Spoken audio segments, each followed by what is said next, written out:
Tuperas y Tuperas, sit on DOOP by the river. We're going to talk about the Jamiro drama. Don't you worry. We got you covered on that front. We're going to preview what the heck happened on Sunday night at the Soup against Chicago.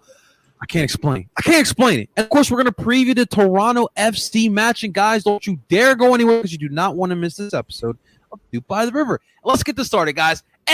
Dale!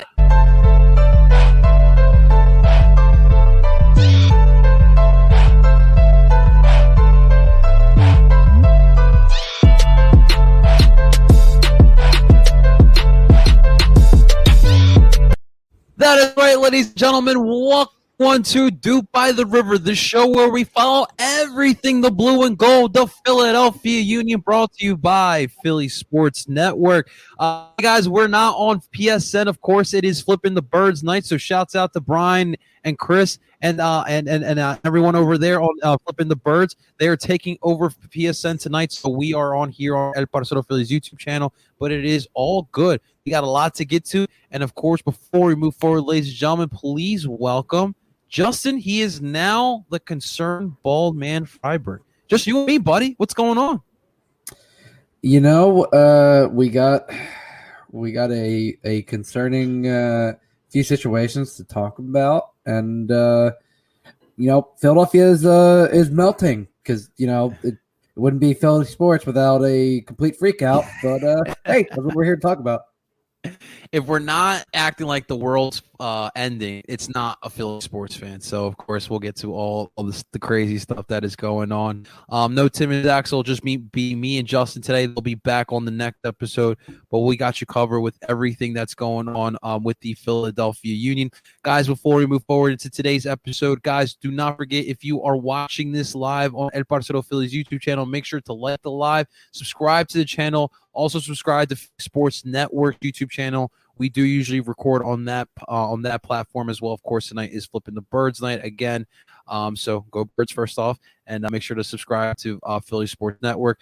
Tim, Steve, and Zach got you covered with all the Philly Sports Network articles right now with the Philadelphia Union. Of course, with everything that's going on with Jamiro, which we'll get to in a second. From the Olympics to some Gold Cup stuff, which we'll talk about in a second. Everything they got you covered. If you're an article person, make sure to check that out as well. And of course, don't forget to subscribe and rate to DOOP by the River. You can find us wherever you stream podcasts, including PSN Radio. You can find all your favorite Philly podcasts on PSN Radio. But of course, just I listen. I know your love and your passion for the U.S. men's national team. It's been a good summer for you guys, man. Hey, how is this high for you with the U.S. men's national team, brother? It's pretty good. I mean, just thinking about it, so your main roster was at the Nations League, right? You beat Mexico in what has only been described as an insane game. I mean, that Nations League final was bonkers. Gave me heart palpitations, let me tell you, the whole 9 yards. And then you go into the Gold Cup. You have arguably, and let's be honest, I think most U.S. fans thought a weaker roster, not a completely depleted roster, but it was a mostly MLS-centric roster with a few exceptions. A Matthew Hoppe, a Shaq Moore, a Giacchini. Like, you had some players that are mainstays, some players that are coming up, and then you looked at center back and you went, oh well, you got Walker Zimmerman, that's fine. You got Miles Robinson, a decent player, James Sands, and then Miles, then Walker Zimmerman gets hurt, and you go, oh no, like we're pretty thin right now. And then that final, whew. I mean, Miles Robinson going up for that thing and slamming out after both goalies arguably had great games. I mean, I will give it up to Mexico's keeper. He had a phenomenal game. Definitely. I mean, he made a great double save. Not like, prior in the game where it was just like, oh, how did we not, score? Like, it was unreal. And reportedly, from what I've been seeing, the U.S. is jumping up to number 9 in the FIFA rankings. Holy crap. I mean, considering the summer they had, going up from 20 to 9 is, I think in most things, is a pretty significant jump. I think what this tells you is the men's national team depth chart is a lot deeper than I think it is. Miles Robinson definitely pushing for the spot next to John Brooks, because John Brooks, let's be honest, is a de facto starter. Kellen Acosta, the forgotten man a few years ago, had himself a hell of a tournament and definitely gets consideration for the backup behind Tyler Adams. Matthew Hoppe talking himself into a transfer from Schalke, that dumpster fire. I mean, you have all these players and Matt Turner, as much as I hate to give New England credit, it pains us, man. Matt Turner is really pushing the starting spot for the U.S. men's national team. And I know people say, well, Stefan plays in the Premier League. Does he really play? He plays cup competitions. He sometimes, I think it's basically cup competitions. He doesn't really play Champions League. I mean, it's if Turner's getting more consistent minutes, I think it definitely creates a larger conversation. It also depends if Horvath gets starting minutes at Nottingham Forest too, but we'll see. It is definitely you're as a US fan, I've never been more excited to go into the first qualifier. So I'm looking forward to next month's qualifiers because for the first time in a while, I can say the U.S. men's national team potentially is heading in the right direction. What do you think of this right here? I think so. I think New England has a few. I mean, Tajon Buchanan also had a phenomenal tournament. So I think I still have PTSD from that kid. I definitely think probably this offseason, I could definitely see both players moving. So what kind of a level is Matt Turner? Are we talking about Matt Turner here? Are we talking championship with this guy? I think he could go. He could go Bundesliga. Dude, Bundesliga. I mean, goalie is a different position where it's it's not like center back, midfielder, striker, where it's like you're not sure if they could really hack it at the next level. I think goalie is one of those where like throwing them into a better competition is not necessarily a bad thing. And I think Turner, as he's trying to get more time on the national team stage, I definitely think he's pushing for better leagues. I listen. I agree that I've seen what that guy can do in this league. I want to give the perspective of the Mexico side. Obviously, I'm not a Mexican fan, but from what I see from afar, Mexico, I hope this wakes them up. For the longest of times, they've been relying on their laurels. They've been thinking the kings of North America, while the U.S. have been genuinely trying to improve not only its system, but its team. In Mexico, the U.S. have finally caught up. And it's really up to par right now. I mean, I know when you look domestically and club-wise, like there's only one MLS club to three Liga MX clubs in Champions League semifinals right now. But, the ridiculous price tags on the kids, you need these kids to be playing with the best of the world right now. And the fact of the matter is the best is not here in North America. We're doing a great job here in the MLS of building these academies to simulate what it is like to be in Europe, but it's not the same thing there. We are producing so much talent to go over there. Mexico, for the longest time, from what I remember, this ridiculous price tags and allowing these kids to kind of just rot in Mexico, and it's doing them a disservice. So we'll see what they do. This needs to be a big slap in the face to the Mexican Federation. What are you going to do? Because right now, the U.S. has an upper hand on you. And this whole thing where, like, the Latino American club nations, especially Mexico, they do not like losing to the U.S. Why? Because soccer is the one sport where they could get us, right? And now the U.S. they got the upper hand there. And Justin, Tata Martino, is he going back to Atlanta? That's what they all want to know down south. I hate to break it to you, but no.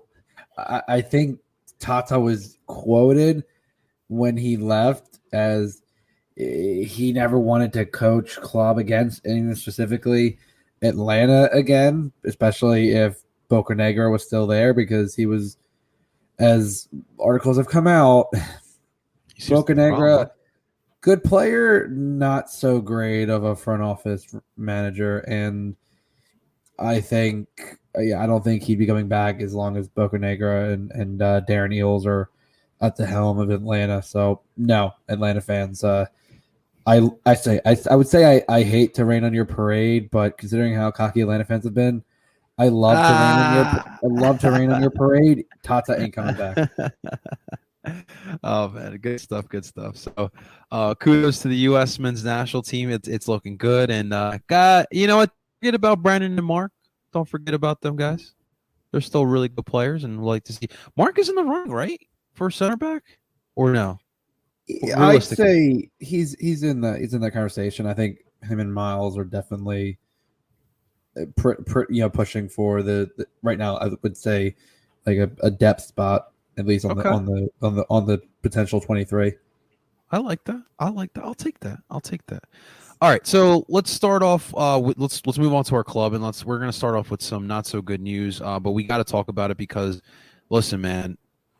Saturday, it was tough as it was drawing to Chicago, which we'll get to that in a second. But Jim kind of gave us, big like, oh my effing god, like Jamiro Monteiro from Jim is apparently on his way out. They're talking transfer right now with Jamiro, and his people, and it kind of did come out of left field. Like we really did not expect this news to come out. He wasn't in the 18 on Sunday.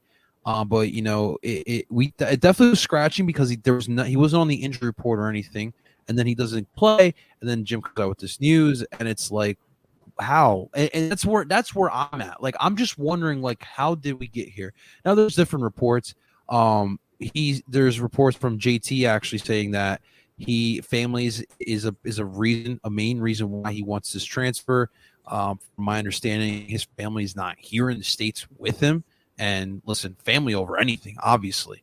And that's got to be hard on a player. But where I got confused was later on, I believe his name is Nick Fleshman from Philly Soccer Page. I'm sorry if I mispronounced his last name. But he put out another tweet, and apparently the clubs that are interested were Anderlecht, Feyenoord from Netherlands. And then there was apparently a Western Conference MLS club interested in Jamiro Monteiro as well. And that's where I was like, wait.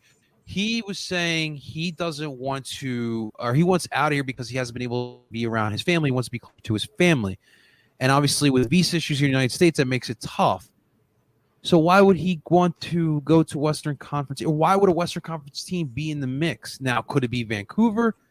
I don't think it's Vancouver, to be honest with you, but it could be very well be Vancouver. But it is such an interesting situation. Today's presser with Jim, he didn't really give us further details. Obviously, he really can't give us further details because there are ongoing negotiations going on. But it just felt like, after talking to him on the press conference, he's probably not coming back, and it's really weird. It's weird timing as well. We're talking about we're in the middle of the season. We're less than 10 days away from one of the biggest matches in our club's history, and now we're about to lose a big piece of the midfield. Justin, what do you take of the situation? Like, can you clear something up? This still doesn't make sense to me. And just overall, how do you feel about it? Well, one thing I can definitely say, he ain't going to a West Coast club. I mean, that's not going to solve the visa issues. And I will admit, to be honest, initially I had heard, and this was poor on my part, I had heard that his representation had kind of hit out of the team, which I found out actually was not true. There was, I think, a miscommunication in some of the reporting. And then when I heard he hadn't seen his family since June, his family was having there was visa issues, and when you have Feyenoord and the Dutch clubs being linked, I mean, it makes sense. Like as disappointed as as heartbroken as I am that he's leaving, I mean, I can't blame him. I mean, family comes first, and he's got young kids. I know he's like I said, he hasn't seen his family in a few months. The COVID's been tough on everybody, and you can't blame someone for it's not like he said f this team and f that. And he's like no, he's like I want to be with my family. I still want to play soccer, but I need to do that where I can see them more often. And yeah, as disappointed as I am, I can't blame him. Like at the end of the day, soccer is just a game, and for him, it's just a job. And really, his family is what. If I mean, I don't blame him for putting his family first. And you know what? Yeah, is it really bad timing? Yeah. Are you now?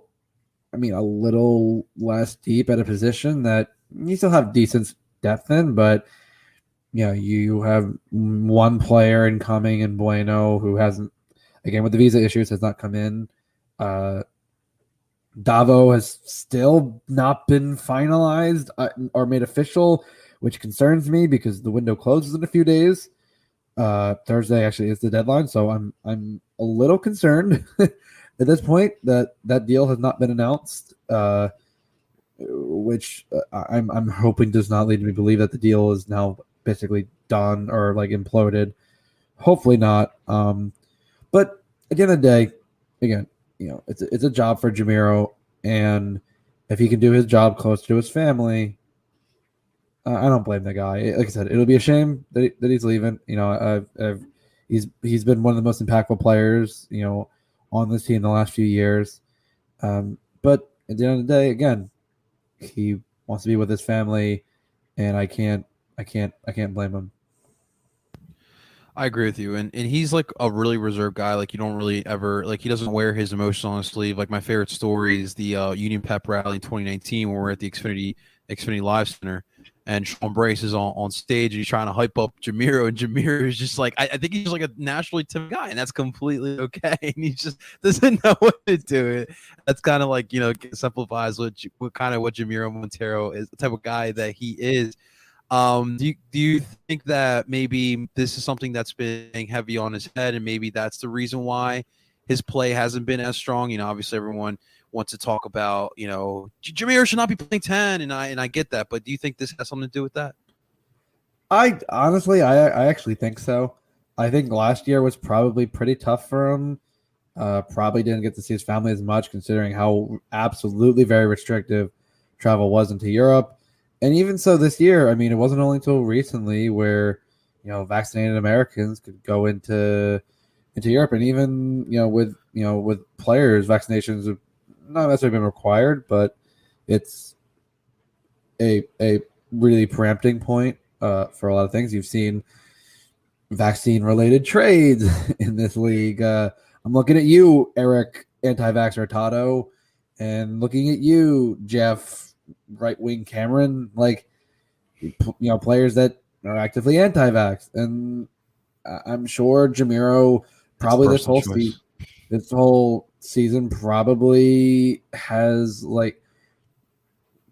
really waited out and like listen, everyone thought it was getting better, and it has. And then the Delta variant, and now things are a little trickier, and it's Right. there. I mean, there's a lot of variables now, and I think the one variable that Jamiro could control was asking his representation, "Hey, I'd like to get a move closer to my family," and so I'm sure he loves it in Philly. I don't think he hated his time here, but I also think like being away from his family this long definitely probably it'd weigh on anybody.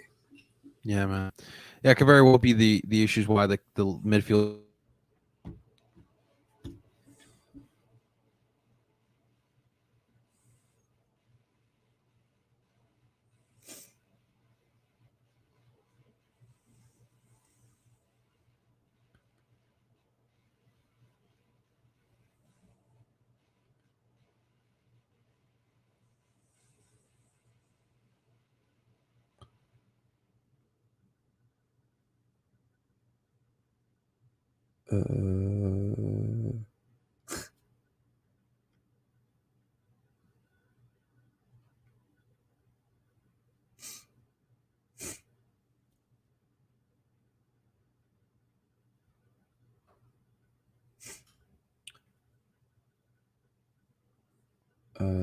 Sorry, everyone.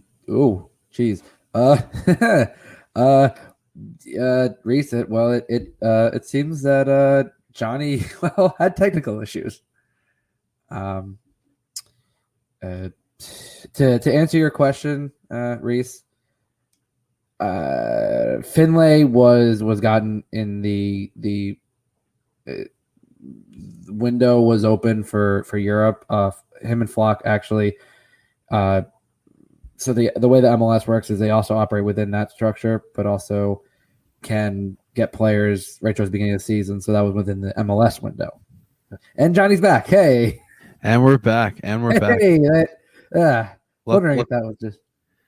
Luckily for Justin.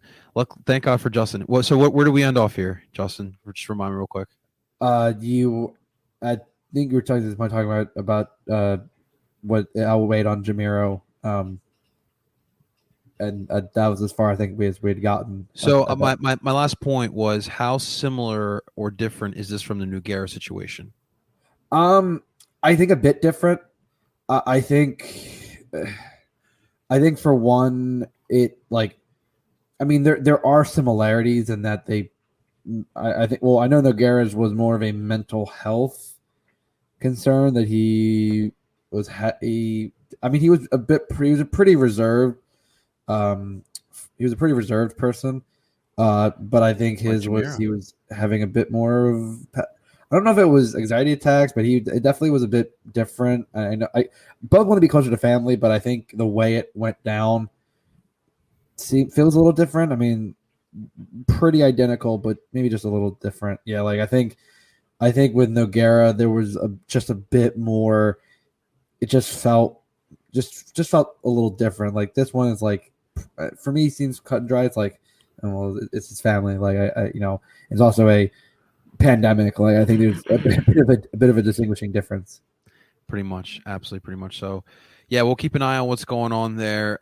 It's definitely a complex situation, but the Union are going to do right by the player and by themselves as well. So we'll see what happens there. But onto the pitch, of course, no Jamiro Monteiro in the 18. That definitely was a shocker there, but. We all thought, we kind of talked about it on the podcast. Even Zach was pretty optimistic as well, thinking that we can get a 2-1 win, and I thought the same thing.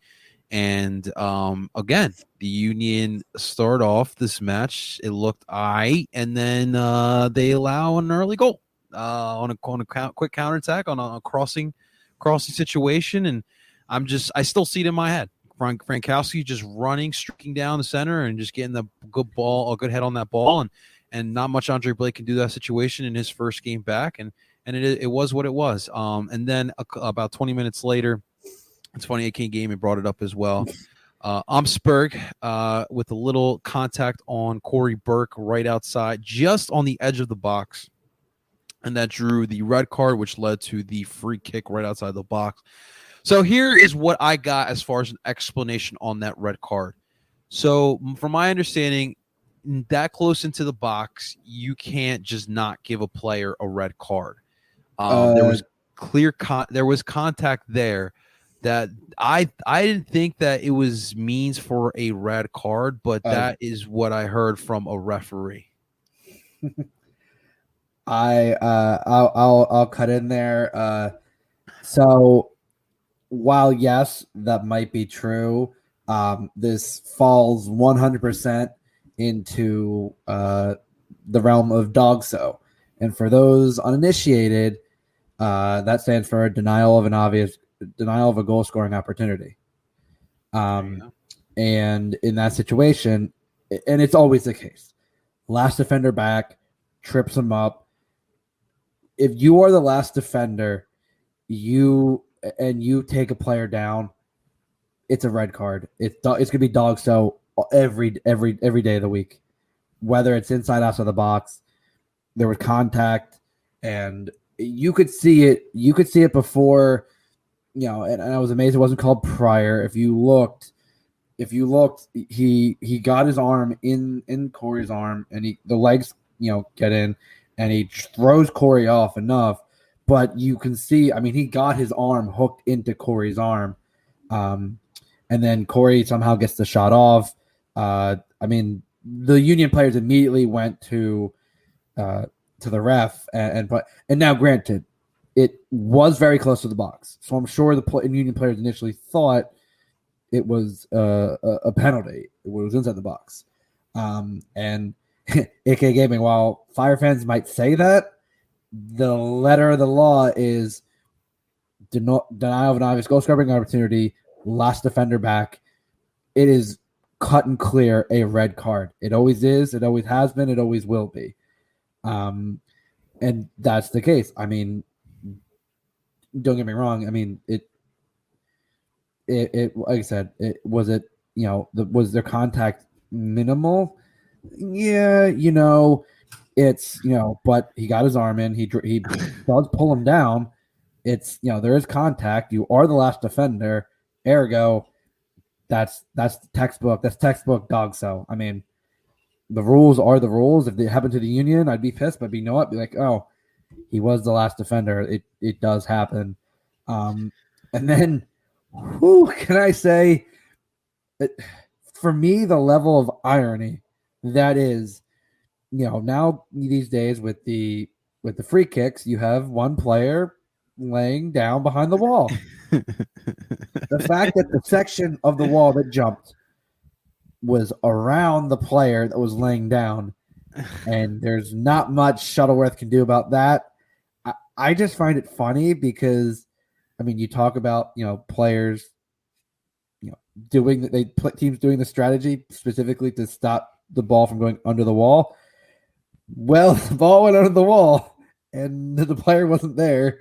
And it to me, there's a level of irony that, like, I mean, obviously the delivery hit it there, but the fact that it does go to that section where the player isn't, I just find it funny. I mean, what next? What are you gonna have two players laying down behind the wall just to counteract that? And like, but he moved his head right before like the but his head wasn't blocking that. It was gonna be clear around him, even if he did lean his head there. Like, the wall jumped, the part of the wall jumped that, like, that they're supposed to. That there's the section that wasn't covered by Herbert's laying down, but it just so happened that Wagner put that in the right place.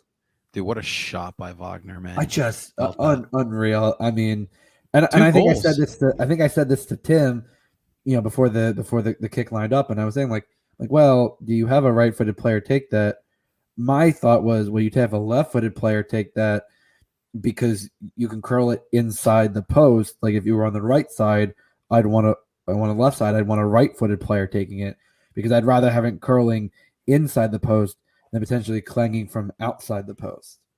But I mean, Wagner could not have hit that any sweeter. That thing that had some power behind that, and it obviously found the right spot of the net.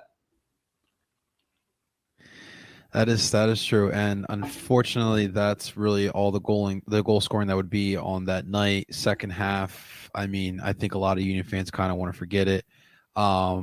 Crazy Reese brought it up here as well.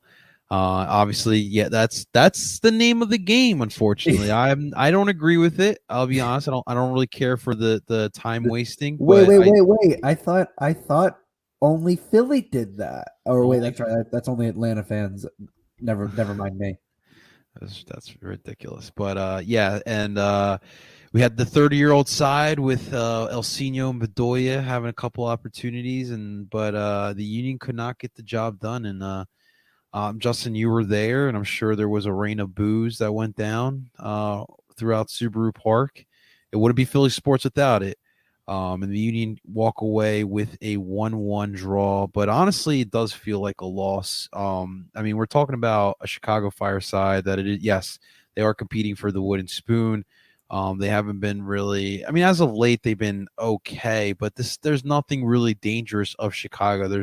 We talked about it last week. I asked you guys, what's a threatening piece on Chicago that we should be worried about, and then you guys all agreed, like really nothing, and it's just crazy to think that if it wasn't for that Frankowski goal, I mean. And again, like it's the constant like conceding early goals and putting yourselves in holes. And Jim brought it up today in the press conference, and I asked him the question. I asked him what his thoughts were on the attack and what if he thought about doing something different or what does he see. And he brought up a really good point. I mean, this team was built to be a strong defensive unit. I mean, this last year, that's kind of that was their bread and butter. They were a physical team. They forced you into tough situations. They wanted you to fall into those traps, and they would make you pay for it. And teams know exactly what the Union are going to do. There's nothing complex about what we really do. And right now, the Union have to figure out something else. And that is a good point. We can't keep allowing these early conceded goals. I mean, this is a Chicago Fire team. This was the first away point in God knows how long too. We gave it to them in the soup, in the fortress, man. And that just cannot happen. And the early conceding goals, man, it's really got to stop here, man. But what is your take as far as like, is it a defensive problem? Is it an attacking problem? What is your take on that? It's an attacking problem. Like I get what Jim's saying. We're a defensive built team, but you only gave up one goal. Like, people are acting like the world's burning down. You gave up one goal, but you only scored one goal. And it came from a great set piece. And don't get me wrong, Shuttleworth made some great saves.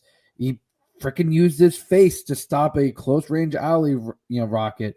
Brujo, for the first time I can remember how long, actually had a shot that hit the net and made Shuttleworth dive. Corey had a header that Shuttleworth pawed away. Like, it was ugly, but again, the defense only gave up one goal.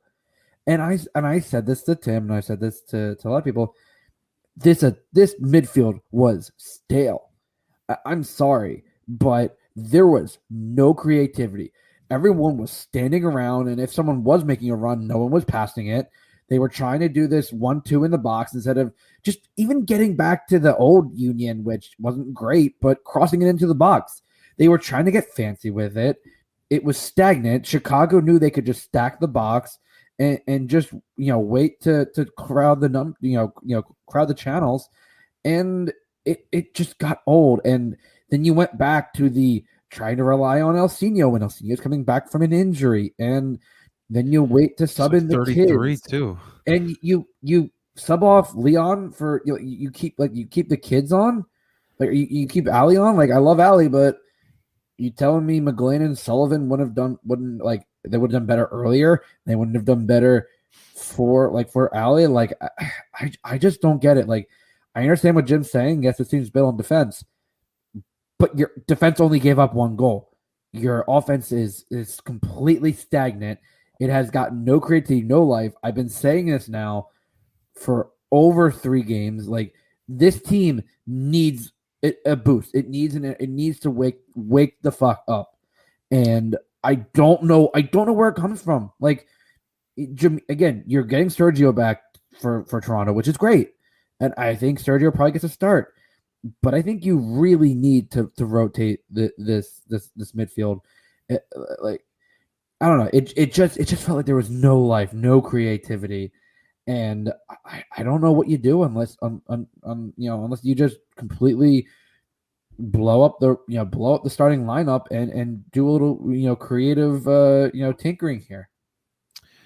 It's not wrong. I will say though, although I do agree with you, because even like a great defense, like Liverpool to me is like a really solid defensive team in world soccer, right? But yet they still have that crazy front line of Firmino and Salah and Mane. When those guys are healthy and on, that is really freaking dangerous to stop. So I do see your point there, but you got to stop playing from behind as well. Like, how many times have we, like in this past 7 games, have we gone up early first? Like honestly, I think even in the DC game, didn't DC go up first with the goal? Okay. But this regardless, like we cannot keep allowing teams to score early. Like we got to set the tone, and that's the thing we did a lot last year. We set the tone right off the bat, and it was so hard for teams to kind of keep up with that for 90 minutes. So definitely, we gotta make sure we keep up with that. What is it for you? You mentioned the midfield, but is it just the midfield that's wrong with the attack? I think so. Like, I think you've known that your striker core was a little thin, and I think that's why you're hoping that the Davo signing goes through. Which that still concerns me that you're 2 days away from the, I mean, as of by the time this post will be tomorrow, so you'll have 1 day. You have till Thursday, the 5th, to get the signing official. That's the end of the MLS transfer window.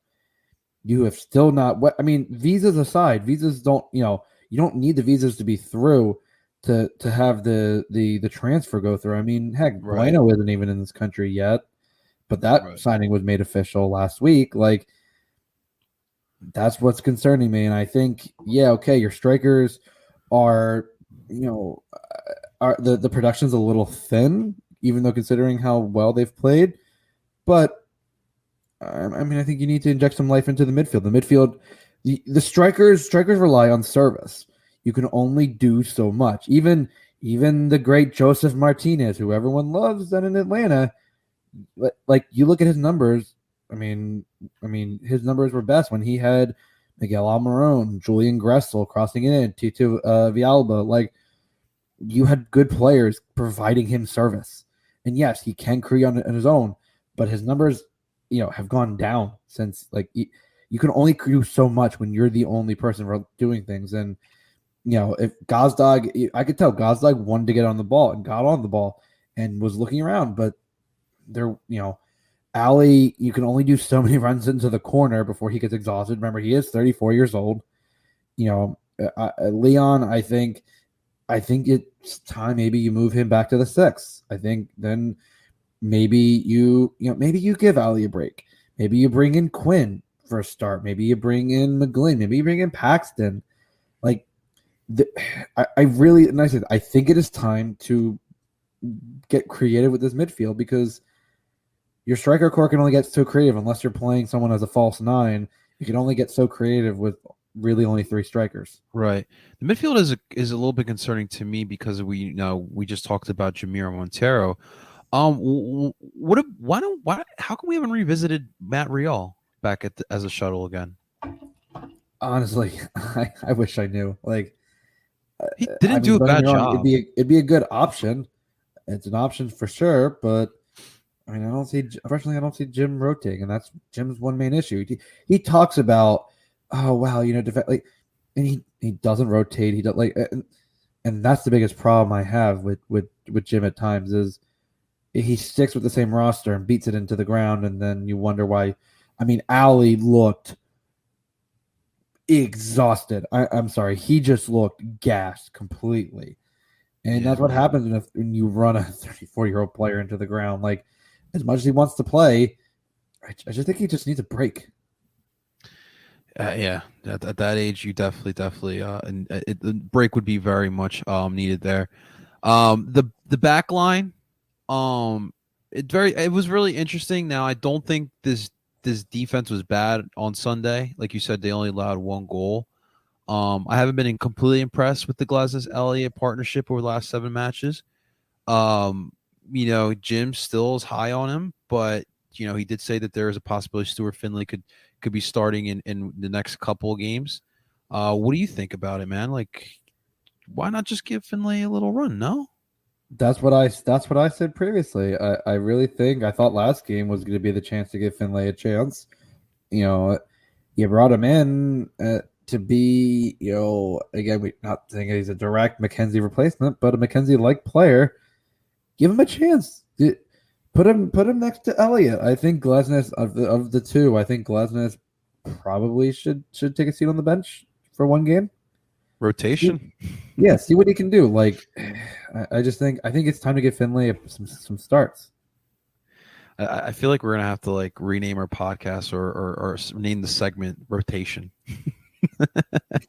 The one thing rename it Jim. Please rotate your damn roster. I'm gonna answer this. So Crazy Reese, look, I just will never understand why in this city we never appreciate people like Alejandro Bedoya or Claude Giroux. Like, do you guys realize this sports is super mental? It is such a mental game. Having a leader like an Alejandro Bedoya, like a Claude Giroux, right in your locker room, dressing room, whatever, it is so big. It is the veteran guy everyone can lean to, and when you're down and out, he gets you up. And Ali is that.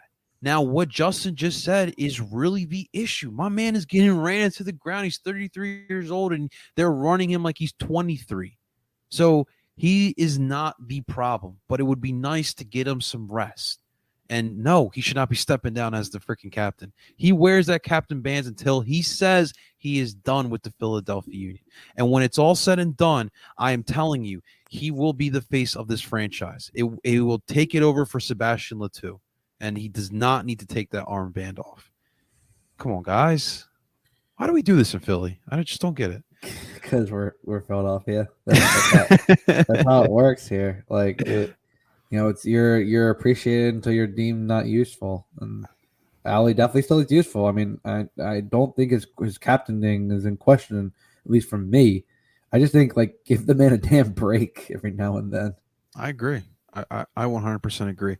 One last point before we move on to Toronto. So, look, Sunday I was not at the game. I was at a cookout with a bunch of other Philly sports content creators, and these are the quote unquote. They're not the snobs. They're not like the a-hole 4-for-4 fans, but they haven't been engulfed into soccer. They haven't been engulfed into Union soccer, and it was the one opportunity for me. I walked in with my Jose Brujo Bayou kit. Fresh as hell with the blue and yellow, right? And wanted to show these guys some Union soccer. My buddy's got the Roku TV streaming service. I wanted to put the match on. Would you believe that it was so hard to find? Now, look, 2DN, for most Latinos, they find a way to get that channel, but it's not a channel that is easy to find on TV services. We're talking about building this club up, building this league up, this sport in this country. We need to start getting it on channels where people can actually freaking watch it. That's all I want to say. That's all I want to say on that. I mean, the broadcasting is what it is. I do like the option online because, with everyone streaming these days, that's really what it is. But I just find it funny that, I'm trying to convince people to watch this team in Philadelphia, and I think we're on Twitter watching a soccer game. So that's just my take on the broadcast. How do you have this problem when you're out with people and you want to watch the matches? Like, I'm not talking like, because I know you have a lot of soccer buddies, but like when you want to watch with like, people who are trying to get into the sport, do you have these issues trying to sell it to them? Not particularly. I mean, in the case of having it on TUDN, I mean, that and Unimas are channels that aren't exactly streaming friendly, at least in terms of like I have Hulu TV, and I know it's not exactly easy to find those. But no, I think it depends on the person. I think it's tough to, it's tough to convince someone that doesn't really like sports. I saw this a lot too, man. I heard it was like watching high school soccer. Sounds about right, but no, I mean, listen. I think it's a tough situation. I think for most people to which, I mean, heck, for me for the Union game, for away games, which actually brings me to like when I watch the Union, I don't watch it through the my PHL 17 because I don't get the streaming service. I have to watch the away feed, which can be frustrating depending on who it is. If it's Miami and it's Ray Hudson, God, I he left being sports. Well, because ESPN has La Liga, so I know, but ESPN, dude, ever since I remember, he's been there. I can't do him. Like I'm sorry. His metaphors make no sense. Like, that's funny. like it literally half the time it's just like I'm sure his commentary partner probably just like Yeah, but who's the worst you've heard in the MLS? uh I know you've heard a lot of broadcasts. mm, I know this might not be a popular answer, but Oh no. I'm not a big fan of Charlie Davies. Uh, Oh, I I mean, I think it's more that like his revolution bias. Like I know as a home commentators are going to be biased. That's how it works. But with Charlie, like especially when it's been Union Revolution, he has this weird like anti-union slant that like almost seems aggressive. Like his 1 year here was that bad that he was it that bad? I don't know. That's what I'm trying to think. Like don't get me wrong. Even like like when watching like the Union Red Bull games, I love listening to Shep Messing. Like my dad regales me with stories of Shep Messing, in the 70s and 80s. Like Oh uh, snap. he's like the dude's a legend, and I actually love listening to Red Bull games if I'm not watching the if the Union aren't on and they're playing. Like I enjoy watching those games because I enjoy listening to him. But yeah, I'd say Charlie, like, just not a giant. And also, that's why I've stopped listening to like MLS Extra Time because he says been getting on my nerves a little bit.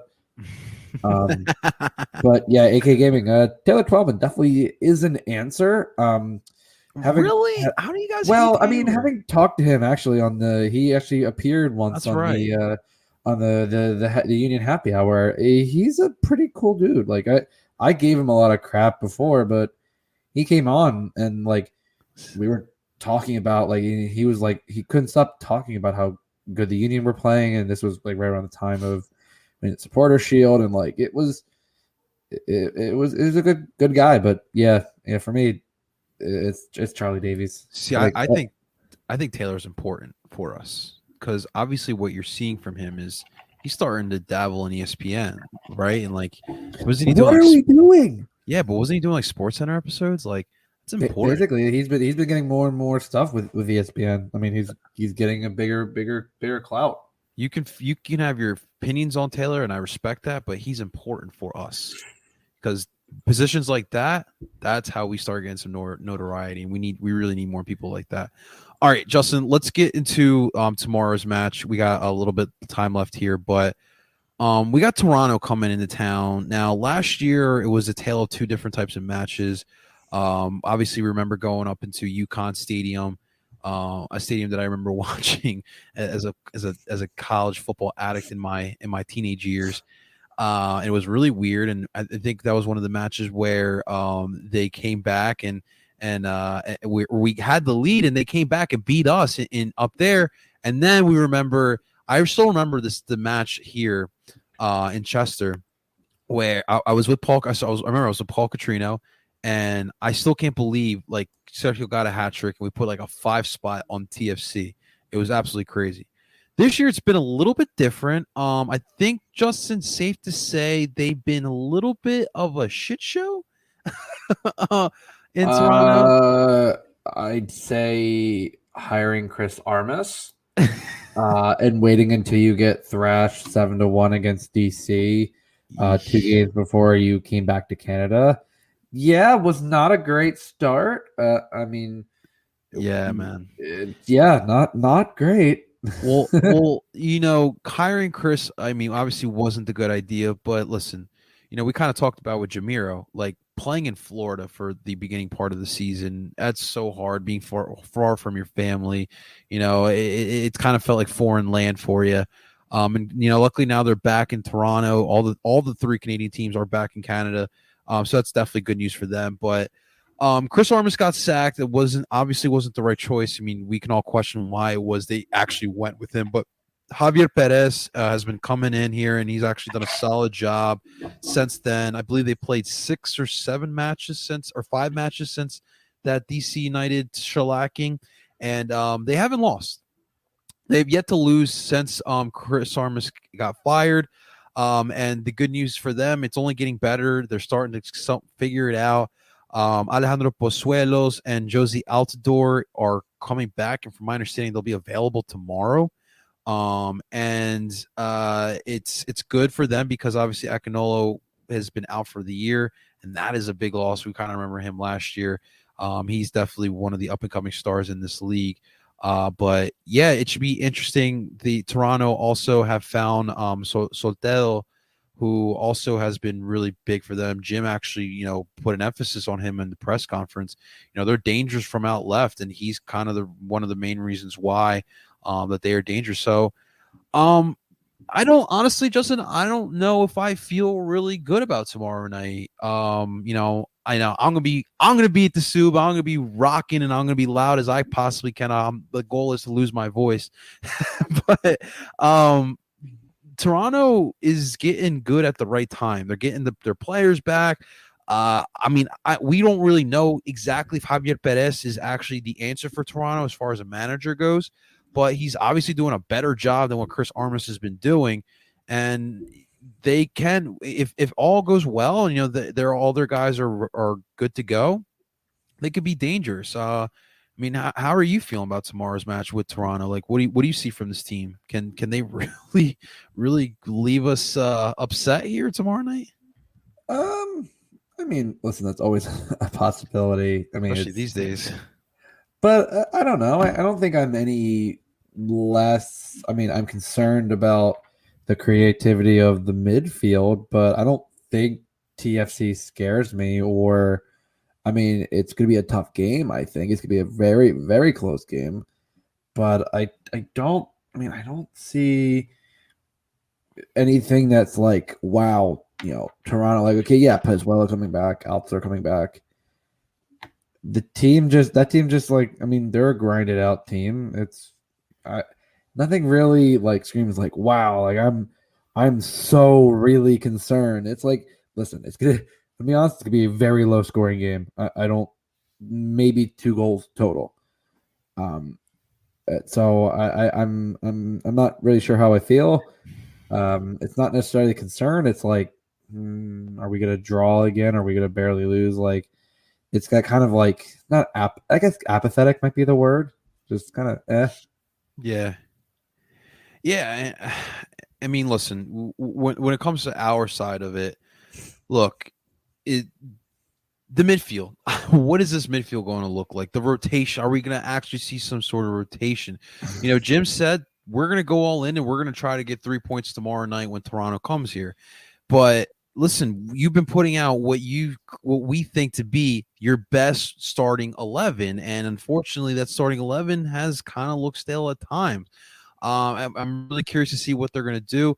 Toronto do run a lot of 3 and 5 back sets. It's kind of been something that has been something to watch for as far as how stale this midfield has been looking like. So it's something. These are all things that I'll definitely be looking at. But fun fact, Johnny, actually looking at so we talked about Chicago. So Philadelphia outshot Chicago 25-4 in the 1-1 draw on Sunday. The 4th time in club history the Union have outshot an opponent by more than 20 shots in a match. It was the first time they failed to do so. They did so, but failed to win since June 2014 against Vancouver.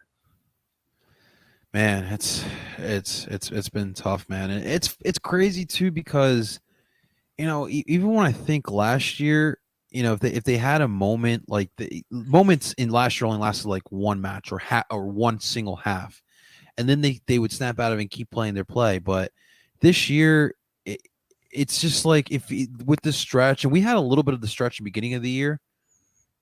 We haven't had that person to kind of just like step up and just make it feel like everything is back to normal. Even like the DC win, right? Like you still struggle. I still felt like they struggled against a team that was a very young team that you could have just put away with an extra goal. I felt like, but tomorrow for me, it's just about getting back to playing physical style of soccer. We talked about it before with the defense. We'll see. The defense wasn't terrible last Sunday. So going into tomorrow, I want to see if this defense can continue, if it can continue being a dominant force and putting Toronto into tough situations. Olivier Baez is going to have a tough job. trying to slow down Soltero. He's going to be active all game long. And if Pozuelos is back, healthy, we know what he can do. So we'll see how Brujo neutralizes him. He did a good job against him last year in Chester when they were down here. But it's going to be a tough challenge, and it'll really test and push our boys, man. We every episode we come up here and we say, the tax has to get better. They got to get more clinical in the final third. We talk about this and that rotations, and yet they still haven't been looking like the Union Soccer over the last 7 matches, man. Yeah, I just at this point, we talk about I don't know what can change unless It's really put up or shut up, Justin. It's time, man. It's time to stop talking and just go out there and play your game, man. And we can say what they need to do every single match coming into these previews, but it's really up to them. It really is, man. What do you think, man? Let's get to these predictions, man. What do you realistically see happening tomorrow? I'm sticking to the I don't think more than 2 goals are scored in this game. I would love to say a 1-0 Union win, but the way they've been playing, unless they prove me wrong, I'm going with a 1-1 draw. I think Josh is right. I think it's a 1-1 draw. This team has not shown me anything lately that shows that they have any creativity. And again, giving up 1 goal is not a bad thing, but the offense just seems to be stagnant. And I think maybe we even score first this time. But 1-1 draw, I don't see this being a very, very high-scoring game. Reese is going full Negadelphia, 2-1 Toronto. Don't blame him at this point. You can't. I can't really blame him here. Look, I would love to go Posidelphia here with this one and tell you that tomorrow they're going to impose their will on TFC. They're going to force TFC into tricky situations, and we're going to get a couple goals like that. But I flat out just don't know. This midfield, it's stale, and what we haven't talked about either, like El Brujo. I haven't seen him as sharp as he did last season, and that's an interesting part too. And that's part of the staleness of this midfield. Gazdak, I don't feel like he's been entirely in a problem because I feel like he's been able to create as well. They're still trying to figure that too, but it would be nice if he could start scoring some of these goals. And Leon's been working his ass off, man. He talk about breaks, could use a break as well, dude. But it would be nice to see Jack or Quinn start tomorrow. It really would. That way, think about it. You start Jack, bring Leon in the second half fresh for 30 minutes. You bring him out with Corey, and Elsinio, whatever you want. That's good 3 coming off your bench right there. So different options there. I'm going to say it's going to be a 2-1 win for the Philadelphia Union. I think the resiliency is still there. Like even through some of these bad results, they've been coming up big in the last minutes, other than Chicago, obviously. But I think that they'll still be resilient and find a way to squeak out the win at the end and get a 2-1 win here for tomorrow.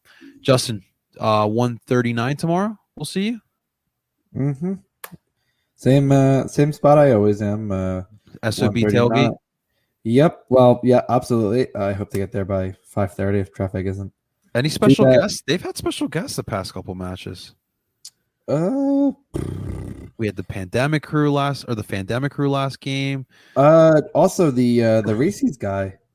Yes, I was tweeting with him. I saw him. I didn't get a chance to say hey, but I saw also him. a follower of ours on DOOP. I looked at my buddy Sean. I'm like, I'm pretty sure that's the Reese's guy. He goes, who? I said, the dude on Twitter that literally made it his thing. Like he's from this area. He's loves Reese's. He just made his whole thing about Reese's. Like it's kind of cool. I can't blame him. I love Reese's. Oh yeah, dude. Trust me. That's one of my soft spots. Is a Reese's cup, dude. Forget about it. Especially chilled. And you go to Wawa, get some of the fridge section. Yeah, man. Forget about it. But this guy's what I'm talking about. But no, I'll be at the Sons of Ben tailgate.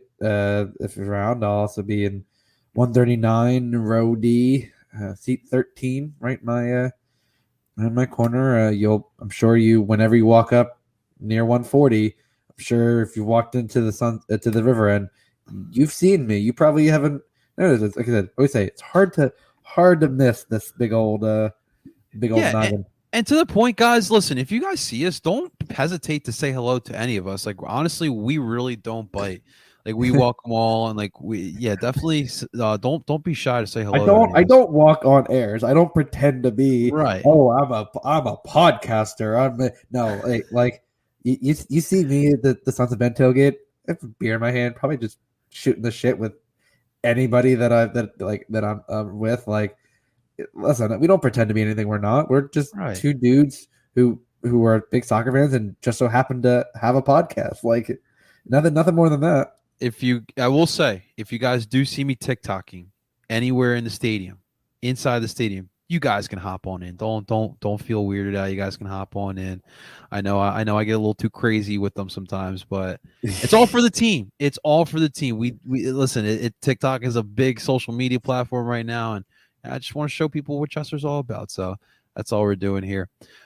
Justin, man, listen, I hope that on our next episode we can be in a better mood. You know, these podcasts it hasn't been in the mood that I wanted to, obviously because of the performance on the pitch. But hopefully by next episode we'll be talking about some good union play.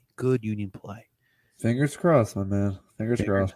Fingers crossed. Absolutely. Guys, if you're watching us on El Parcero Phillies YouTube channel, make sure to like the live and subscribe. We'll be back on PSN on PSN on the next one. Make sure to subscribe to that channel. Stay tuned again for Steve, Zach, and Tim with their articles they'll be giving you on phillysportsnetwork.com. And, of course, guys, don't forget to subscribe to DOOP by the River. You can find DOOP by the River wherever you stream podcasts from Apple, Google, and Spotify. And, of course, we're on PSN Radio. You can find all of your favorite Philly Sports Network podcasts on there. Ladies and gentlemen, that is Justin, the concerned bald man Friedberg. I go by the name of El Parcero Philly. This was DOOP by the River, and until next time, ladies and gentlemen, we are telling you guys to DOOP on. We'll talk to you guys soon.